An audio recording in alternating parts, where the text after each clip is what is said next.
In July this year, in a small West Sussex village, people woke up one morning to an unfamiliar sight. Their new neighbours, a group of Buddhist monks, on their arms round. Their order has existed in the East for 2,500 years, and they've come to England now in response to a growing interest here in Buddhism.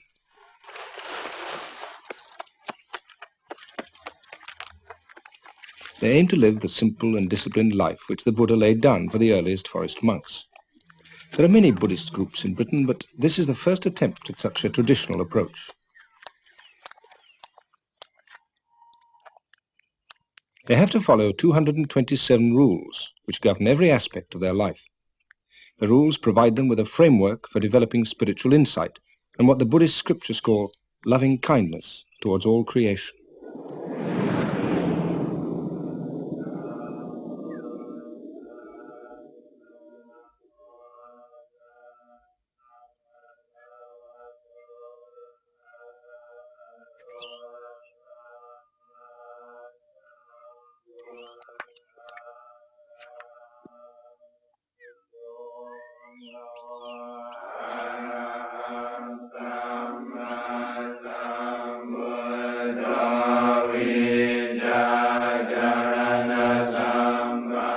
The community consists of about 20 monks, novices and lay followers.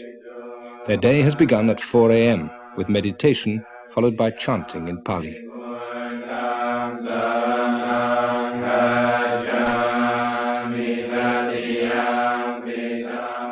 But very little of their day is taken up with ceremonies. They've just moved into a derelict Victorian house with a 100-acre forest nearby. Their first task was to clear up all the debris and make it habitable.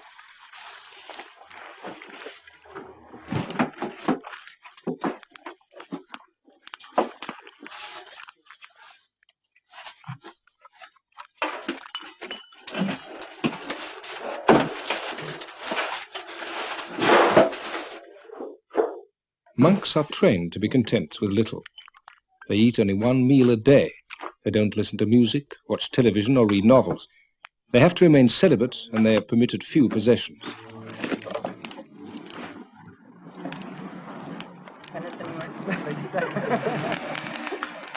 Their aim is to be free of everything which might distract them from their main task, putting into practice the Buddha's teaching about the path to enlightenment. The spiritual head of the order is the Venerable Ajahn Chah. He has come from Thailand for a few weeks to lend his support to the new sanctuary. ในเวลานี้ชาวตะวันตกนี้กำลัง Many people in the West today seem to have much dissatisfaction and unhappiness in their hearts, and they feel they don't have a satisfactory means of dealing with it. The teachings of the Buddha offer the practice of meditation, which is a way of solving problems and overcoming confusion. We've been invited over here because many people want to learn how to put the teaching into practice, with the aim of finding a path through their confusion towards peace and calm.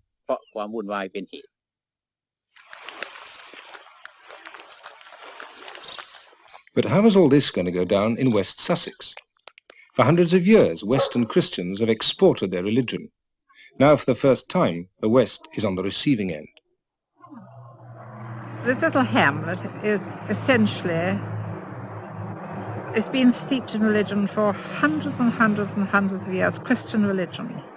We have this little shepherd's church, we always sort of call it, I suppose it was a shepherd's church, which is in the Domesday Book. And you have the old manor, which was originally an abbey. Even the ground, I would say, was steeped in Christianity.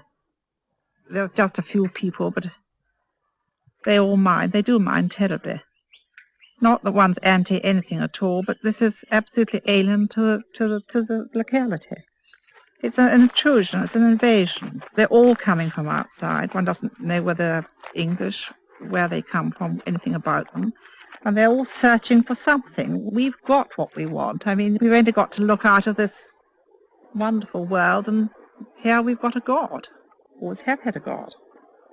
Well, we're not at all anti the monks. I mean, in this godless world, anything that has some sort of spiritual content, which we think they have, is better than nothing. I mean, what is there against them, actually? Well, I think their discipline is very high, as far as I understand. I mean, the people I've met are absolutely delightful. I had a fit nearly when I see them come down in the wood. I looked up as I was working, and I, good Lord, what's this coming? But I didn't know they were rain, so I got talking to them and found them very friendly. Well, I think it's all right, provided they keep themselves. They won't do us any harm. Right? I don't know what they're doing now. Are they searching for food? Yes, I disapprove of that, frightfully. I reckon these people can get their own. That's what I feel. I've been about too long, I think. The hardest point for the monks to get across was why they went on their traditional alms round. Were they just scroungers, or was this a vital part of Buddhist practice? To try to explain this and many other points, soon after they arrived, they held a meeting in the village hall. A film was shown on their parent monastery in Thailand, where most of them were trained. These monks in northeast Thailand are on Bindabat, the daily dawn walk to receive their food offered by the villagers.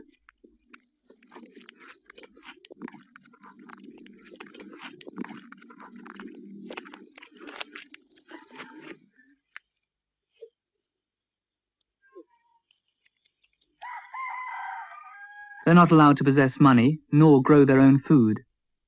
This ensures their total dependence on the lay community, so they can't cut themselves off in a spiritual cocoon.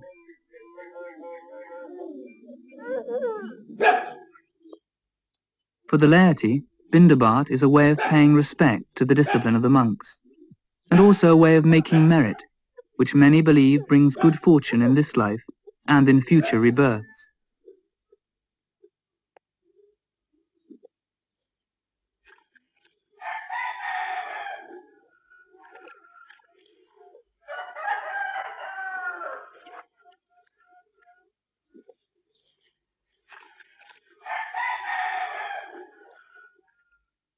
Rumours in the Sussex village had been rife. If they weren't the Moonies, then they were communist spies, or the abbot was the king of Thailand in disguise. There were many questions to be answered. The meeting was chaired by the local vicar. Would anybody like to start the ball rolling? I think this is the most remarkable event which this hall has ever seen. And I'm quite prepared to believe that I shall wake up tomorrow and it was all a dream. And my question is, what is the size of the community? How many hangers-on are there? And is it going to grow, or is it going to remain much as it is? The number of cars that are arriving at the weekends. This is what we are worried about. Are we to expect more of them in the future? The only reason people are asking you questions is because you're different. You know, you come here dressed all in your funny gear. All I've got to say is good luck to you.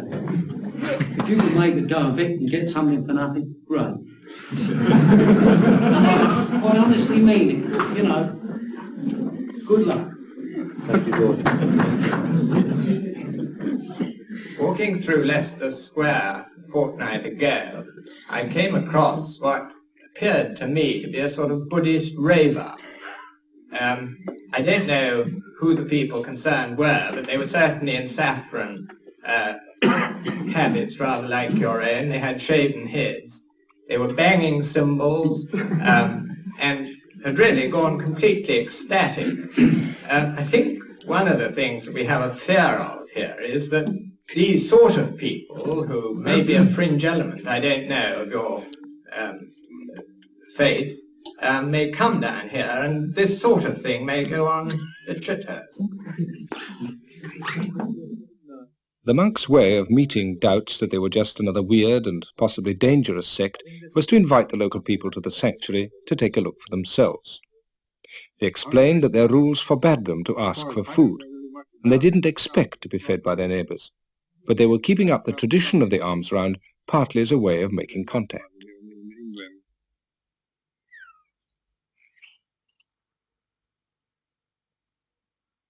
Their one meal a day has to be eaten before noon.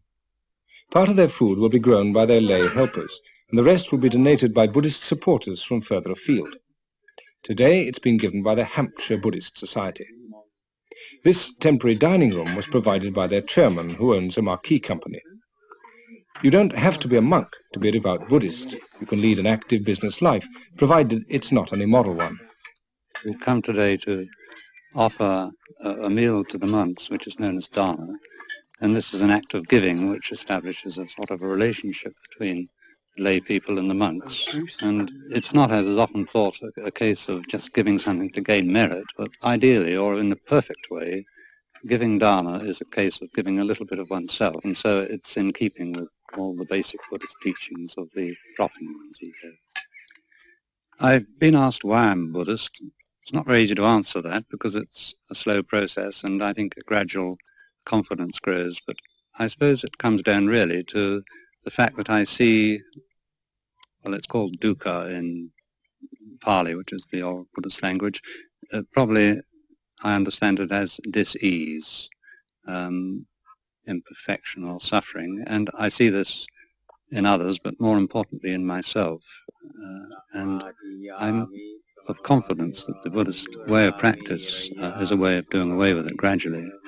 But probably more important than a sort of an intellectual motivation is the fact that I meet monks. And I think in all cases the ones that I've met have been wonderful examples of the result of the training, the sort of fruition of it, if you like. พวกชาวพุทธทั้งหลายได้มารวมการกระทำบุญในสถานที่นี้ Today all of you Buddhists have had a chance to come. One of the monks' main roles is to teach. The idea is that the lay people provide food for the body and the monks provide food for the mind. The sanctuary is a kind of spiritual powerhouse where people come to be recharged. So as we see all other people, we see other people's children, that we learn to love other people's children in the same way that we would love our own children. Ajahn Chah used to give pep talks of a different kind when he was a US Army captain in Vietnam, where he first encountered Buddhism. I began to practice as a layperson in the Army, and it became quite obvious that if I wanted to continue being a devout lay Buddhist, to practice strictly adhere to the training precepts that are taught and things, that just to wear a military uniform would be against those teachings. I thought if I wanted to do it 100%, that it would be best to become a monk. And here I am, 8 years later. Thanaranyabo has been a policeman, a merchant seaman, a TV engineer and a barman, but for the last 3 years a Buddhist monk. The Buddha's teaching was always intended to be flexible, and there's nothing in it which prohibits adapting to new ways, provided they don't contradict the basic principles. I'm not a very high-minded person. In fact, high-mindedness sometimes I find more aggravating than just a basic, down-to-earth approach to life. Honesty is all it's about. Trying to be totally honest about things as they are and about you as you are. Because man needs to know, apart from his job and everything, which is part of his life, men need to know who they are. Who you are and what you are, not what you're doing, what you are, is very important. And monks are concerned more with that. Because, I mean, I myself have done many things, different kinds of jobs. But I didn't know who I was. If a man gets too separated from the world or his environment, he gets ill. I think I've seen that in myself and in other people, a kind of alienation, loss of harmony. To have harmony, you need to know yourself. And harmony is the greatest peace and happiness. If you don't have harmony, it doesn't matter what you've got.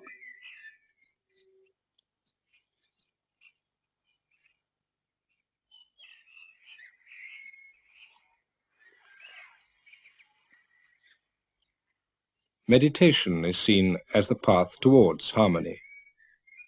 The Buddha taught that the main reason we become unhappy in life is that we fail to recognize that nothing can last forever. So we cling to possessions, our youth, happy feelings, our loved ones, in the vain hope that things will never change. And when they do, we feel thwarted and miserable. The aim of Buddhist practice, meditation combined with moral living, is a very down-to-earth one, to find a way of overcoming unhappiness. The Buddha taught that this can only be achieved when we reach a sense of detachment, a perspective from where we're no longer upset by the ups and downs of life.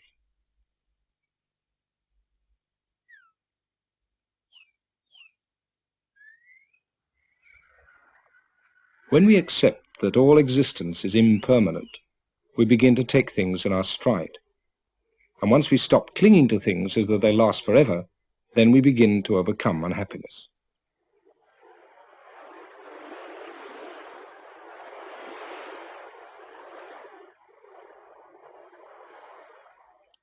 So meditation is taught as a way of reaching serenity, and it's one which anybody can systematically follow. The Buddha wasn't a god, but a man who 2,500 years ago found a way of reaching the ultimate serenity, nirvana.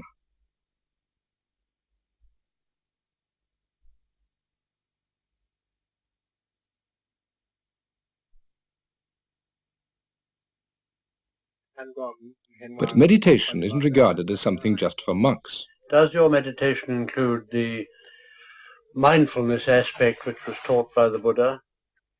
One of the first visitors to the centre was Rear Admiral Shattuck. He developed his meditation technique when he was Admiral commanding the Malayan area. I think what is significant about meditation at the present moment is the way in which it's spreading. It is a form of scientific prayer which people can learn by stages, and not only learn but be convinced by stages that they are doing something which is benefiting themselves, not because they become richer or do their job better, but simply because they feel much more complete in themselves as a more complete person. The object of the exercise is simply to find the inner resources of your being and make more use of them in your daily life. When one has the greater sensitivity that the development of the mind gives you, you are better able to know how to help your fellow men and what they need and what you yourself can give them which will help them on their way. I think this is the object. It's a selfless object. It's not a selfish object, although selfish satisfactions may come from it incidentally. Meditation is often thought of as a self-centered pastime associated with hippies and dropouts rather than admirals. But many of the people here have come not to escape the world, but to find out how to be more effective in it. I'm an occupational therapist. I was working in a psychiatric unit with people who had different kinds of emotional disturbance, and I enjoyed the work, but I felt that there was probably a better way to help people, and that really I needed to learn a bit more about life and about myself so that I could begin to have some understanding of the sort of things that were happening to these people.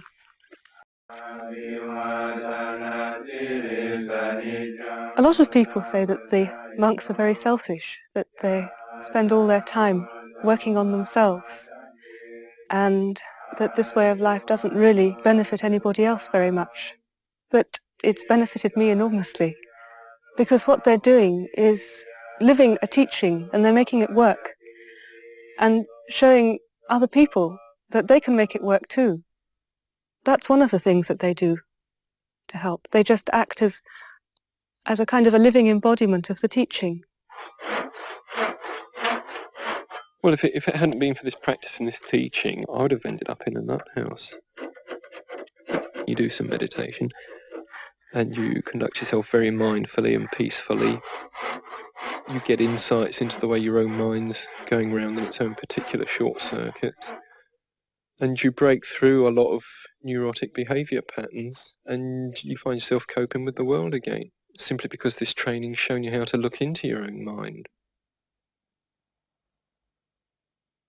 Even the most menial work can be regarded as a form of meditation if it's carried out with awareness.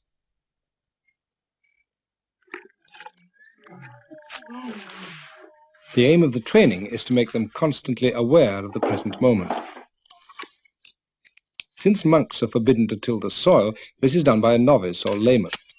One of the community is a former property millionaire who now seeks a different kind of satisfaction. No, not digging. Just the weed. I show you. You see? In charge of the gardens is Walter Stangl. As a German soldier in the last war, he was imprisoned by the Russians in Siberia. For some years he was a Buddhist monk himself, but most recently he's worked as a head gardener at Kew.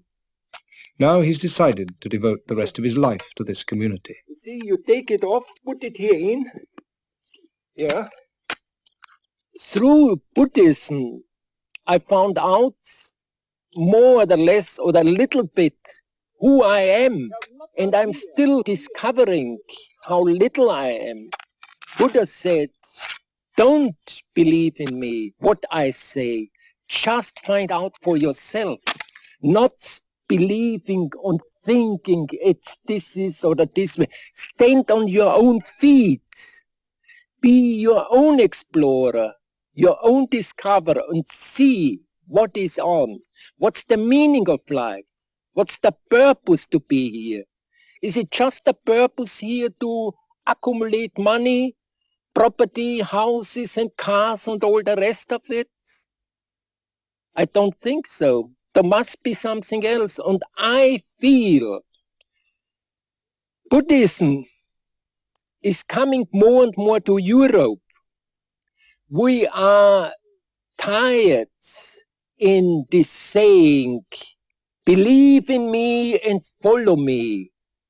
Now this Buddhism is coming to waken up people, to find out for themselves, what is it?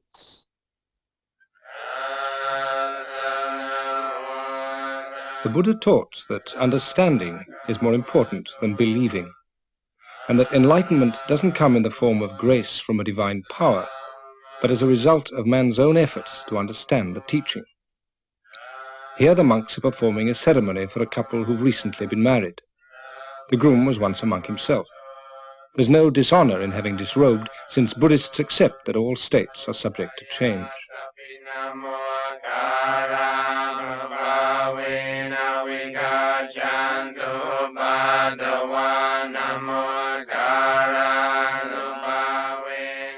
Buddhist ceremonies aren't considered as sacred, merely as a means of focusing the mind, and they don't always have to be conducted with solemnity.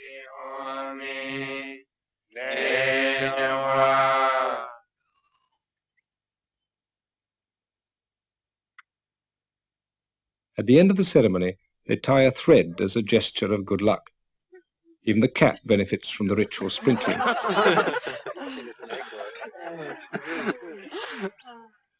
We'll probably get letters from me. Who'd be a Buddhist cat? Soon after their arrival, the monks were visited by 3 senior members of the Anglican clergy. The local rural dean is Canon Hayman. Could be asked why you come from another culture wearing the particular robes that you do wear into our society, which has a long, rich tradition of spirituality and meditation. When I was asked to come to England, people would say, are you going to wear those robes? They'll only repel people. People will think you're some kind of hippie or freak, and that it will not help Buddhism at all. You should dress for the particular cultural setting you're going to. And then we reflected on this for a while, and we thought, but yet this is only a matter of opinion. It has to be tried first, because symbolically these robes have a tremendous amount of value, and the color, the shaven head, and all these are symbolic of those who leave the home life to the homeless life. Like shaving the head is a way of saying I'm giving up the worldly life, because hair can be a great sign of vanity and attraction. But we're not here to criticize or to fault find with the society, but to show by our own example a way that is possible to live in this society without being caught in the foolishness of it. But not all local Christians were so willing to listen. Pastor Carter is a minister from the Evangelical Church. Jesus said, I am the way, the truth, and the life. No man cometh unto the Father but by me. I am the door. And what's happening? All these false religions are coming in from the East. False cults are coming in from America. We're dabbling in the occult, and this is not the answer. The answer is found in the Lord Jesus Christ. And so come back to your question. I'm sorry, and I'm grieved that England is now turning to all these false religions which are not really the answer. Buddha is dead, but Jesus Christ is alive. It is a great responsibility, but it is a joyful responsibility to go and tell all mankind about the love of the Lord Jesus Christ. Hello. My name is Pastor Carter from the Hazlemere Evangelical Church. How do you do? Now I come to you from all the Bible-believing Christians in this area, and I've come to tell you the great message that Jesus Christ loves you, and he died for you to save you from your sin, and he's living today. I was only speaking to him this morning. He's a living Lord. He's a living Lord. And I've come to... The monks willingly accepted the gift of a Bible, but they made no attempt to convert the pastor in their turn. Buddhism today doesn't try to make converts, but the monks were happy to explain their views to anyone who was interested. They were invited to the home of Brigadier and Mrs. Chatterton.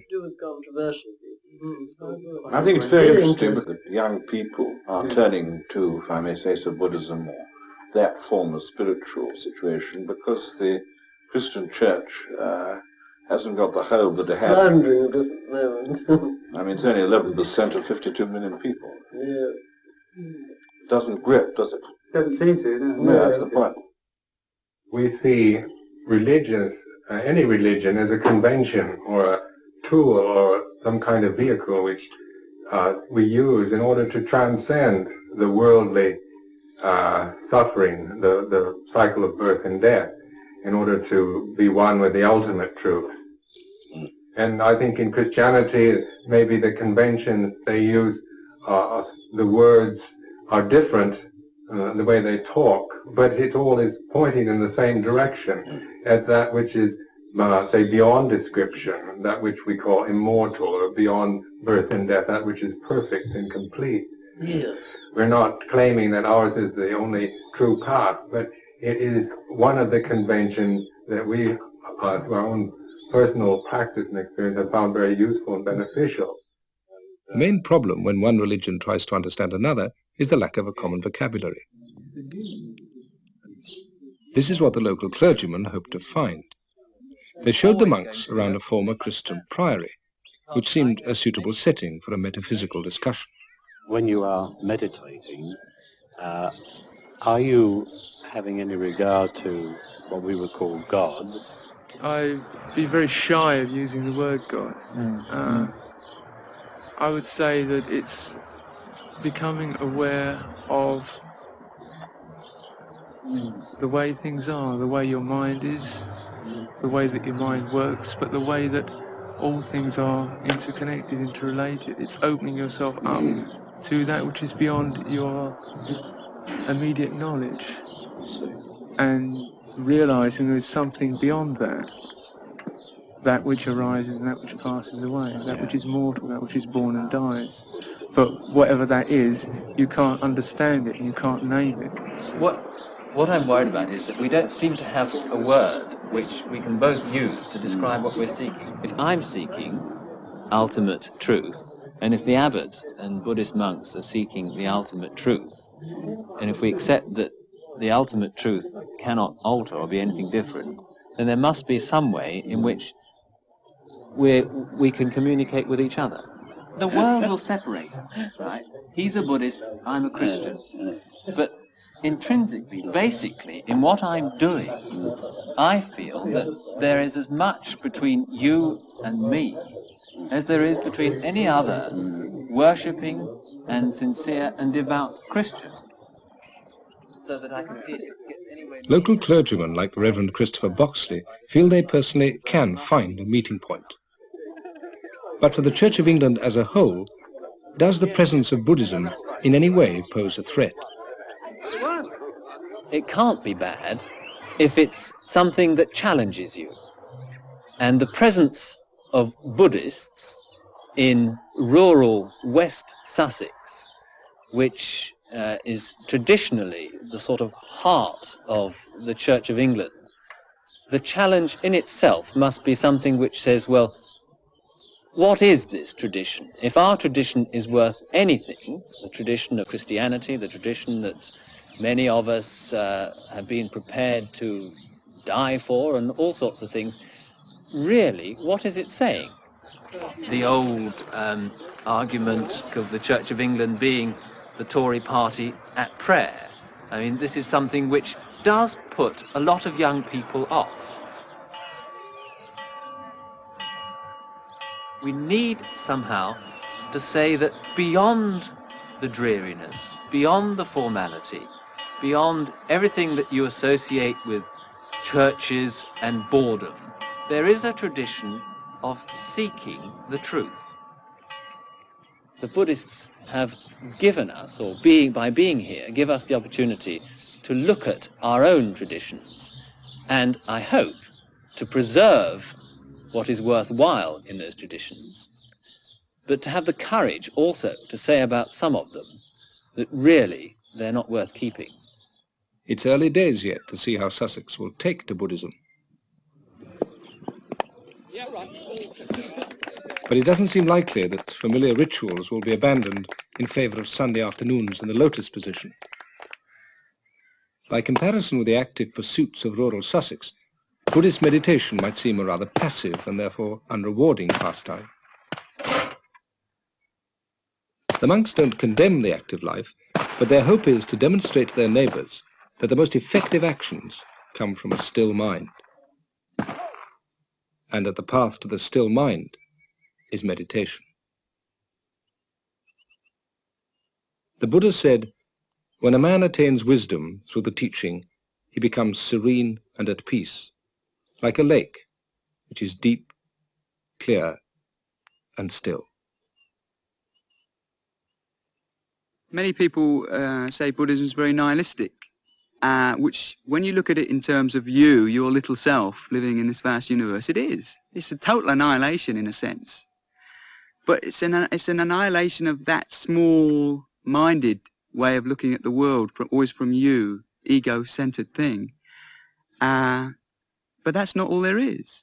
And when that dies, something very beautiful comes into being. And that's the side of people who don't understand when they make that accusation. And as I've seen with people who've meditated, the more they've stuck it and meditated and their self has been ground away, they just start to blossom. It's incredible. I mean, if that's death, I mean, that's fine with me.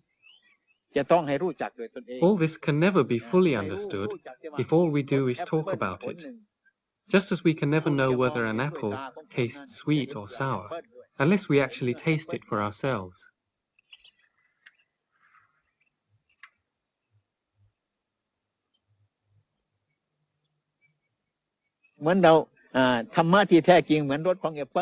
The ultimate truth is like the flavor of an apple, which you can't see with the eye or hear with the ear.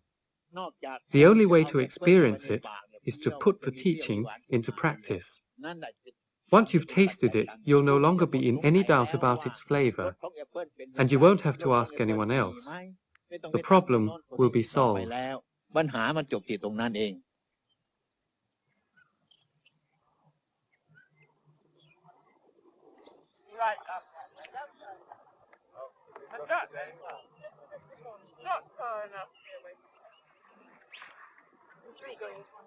What? 3 people, this is one off the petrol. We invite you to come and visit us. Come on. We invite you to come Oh, and visit that's us. very kind of you. We'd love to, yes. So you can When see you're- what we're doing. When you're... What you're up to. Yeah. What we're up to.